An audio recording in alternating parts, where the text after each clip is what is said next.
ગીર સોમનાથ જિલ્લામાં ધીમી ધારે વરસાદ શરૂ થયો। વેરાવળ શહેર અને આસપાસ વિસ્તારમાં વરસાદ શરૂ થયો। વેરાવળ, માથાસુલિયા, ધામામણા, ભેટાડી ગામમાં વરસાદ શરૂ થયો। વરસાદને પગલે લોકોને ગરમીમાંથી રાહત મળી છે। ખેડૂતો હજુ પણ વાવણી લાયક વરસાદની રાહ જોઈ રહ્યા છે, તો હવે અનેક જગ્યાએ ધીમી ધારે વરસાદની શરૂઆત થઈ છે। વેરાવળ શહેર અને આસપાસના વિસ્તારોમાં પણ ધીમી ધારે વરસાદ શરૂ થયો છે।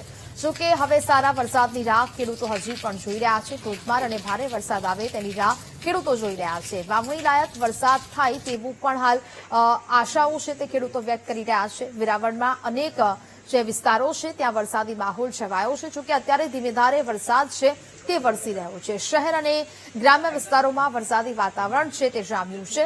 અનેક જગ્યા પર આ વરસાદી વાતાવરણ જોવા મળ્યું। જોકે ઉકળાટ અને બફારામાંથી પણ લોકોને રાહત મળી છે।